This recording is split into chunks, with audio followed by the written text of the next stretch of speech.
ಯಾದಗಿರಿ ಕಾಂಗ್ರೆಸ್ ಕಚೇರಿಗೆ ಬೆಂಕಿ ಹಚ್ಚಿದ ಪ್ರಕರಣಕ್ಕೆ ಸ್ಫೋಟಕ ಟ್ವಿಸ್ಟ್ ಸಿಕ್ಕಿದೆ. ಜಿಲ್ಲಾ ಕಾಂಗ್ರೆಸ್ ಮಹಿಳಾ ಘಟಕದ ಮಾಜಿ ಅಧ್ಯಕ್ಷೆ ಪತಿಯೇ ಕಾಂಗ್ರೆಸ್ ಕಚೇರಿಗೆ ಬೆಂಕಿ ಹಚ್ಚಿದ್ದಾನೆ. ಕಾಂಗ್ರೆಸ್ನ ಮಾಜಿ ಮಹಿಳಾ ಘಟಕದ ಜಿಲ್ಲಾಧ್ಯಕ್ಷೆ ಮಂಜುಳಾ ಗೂಳಿ ಅವರನ್ನ ಮಹಿಳಾ ಘಟಕದ ಅಧ್ಯಕ್ಷ ಸ್ಥಾನದಿಂದ ತೆಗೆದಿದ್ದಕ್ಕೆ ಮಂಜುಳಾ ಪತಿ ಶಂಕರ್ ಗೂಳಿ ಎಂಬಾತ ಕುಡಿದ ಮತ್ತಿನಲ್ಲಿ ಸ್ನೇಹಿತರ ಜೊತೆಗೂಡಿ ಕಾಂಗ್ರೆಸ್ ಪಕ್ಷದ ಕಚೇರಿಗೆ ಬೆಂಕಿ ಹಚ್ಚಿದ್ದಾನೆ. ಸಿಸಿಟಿವಿ ದೃಶ್ಯದ ಮೂಲಕ ಸತ್ಯಾಂಶ ಗೊತ್ತಾಗಿದ್ದು ಆರೋಪಿ ಶಂಕರ್ ಗೂಳಿಯನ್ನ ಬಂಧಿಸಲಾಗಿದೆ.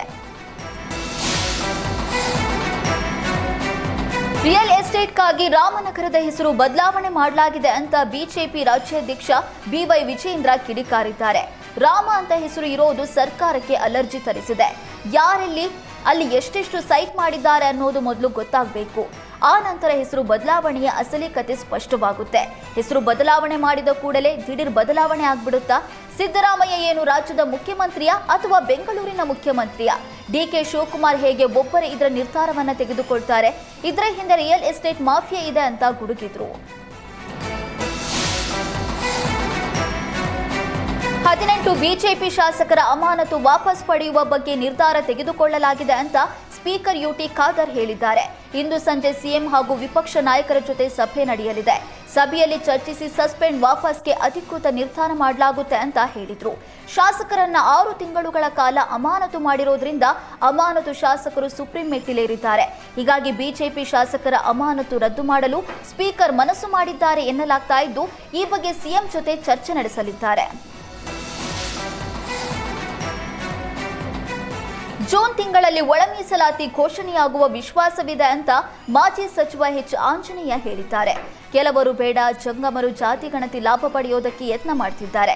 ನಕಲಿ ಸರ್ಟಿಫಿಕೇಟ್ ತೆಗೆದುಕೊಂಡ್ರೆ ಕೊಟ್ಟವನು ಮತ್ತು ತೆಗೆದುಕೊಂಡವರ ಇಬ್ಬರನ್ನು ಕೂಡ ಜೈಲಿಗೆ ಕಳಿಸ್ತೇವೆ. ಜನಸಂಖ್ಯೆಗೆ ಅನುಗುಣವಾಗಿ ಮೀಸಲಾತಿ ಸಿಕ್ಕಿಲ್ಲ. ಇದೀಗ ಜಾತಿ ಗಣತಿ ನಡೆದಿದ್ದ ಒಳ ಮೀಸಲಾತಿಗೆ ಎಲ್ಲಾ ಸರ್ಕಾರ ಸಪೋರ್ಟ್ ಮಾಡಿದೆ.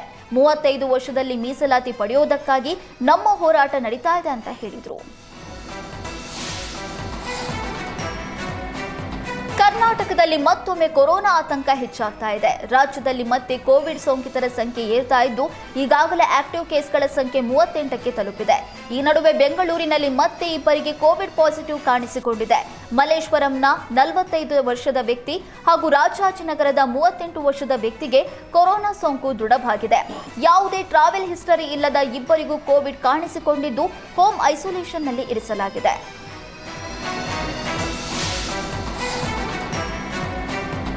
ಆಂಧ್ರ, ಕೇರಳ, ತಮಿಳುನಾಡು, ಮಹಾರಾಷ್ಟ್ರ ಬಳಿಕ ರಾಜ್ಯದಲ್ಲಿ ಕೊರೋನಾ ಮಹಾಮಾರಿಯ ಆತಂಕ ಹೆಚ್ಚಾಗ್ತಾ ಇದೆ. ಸೋಂಕು ನಿಯಂತ್ರಣಕ್ಕೆ ಕಟ್ಟುನಿಟ್ಟಿನ ಕ್ರಮಕ್ಕೆ ಆರೋಗ್ಯ ಇಲಾಖೆ ಪ್ಲಾನ್ ಮಾಡಿಕೊಂಡಿದ್ದು, ನೆರೆ ರಾಜ್ಯ ಪ್ರಯಾಣಿಕರ ಮೇಲೆ ಹೆಚ್ಚಿನ ನಿಗಾ ವಹಿಸಲಾಗಿದೆ. ಗಡಿಭಾಗದಲ್ಲಿ ಚೆಕ್ಪೋಸ್ಟ್ಗೂ ಸೂಚನೆ ಕೊಡಲಾಗಿದ್ದು, ಕಟ್ಟುನಿಟ್ಟಾಗಿ ಪರಿಶೀಲನೆ ನಡೆಸಲು ತಿಳಿಸಲಾಗಿದೆ.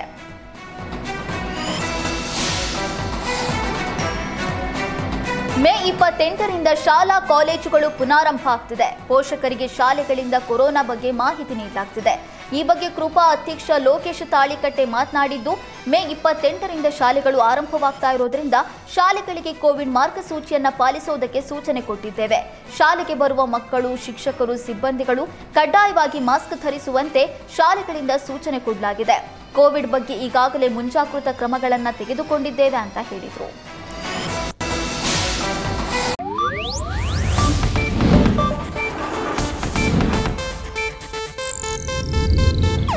ಇದು ಏಷ್ಯಾನೆಟ್ ನ್ಯೂಸ್ ನೆಟ್ವರ್ಕ್ ಪ್ರಸ್ತುತಿ.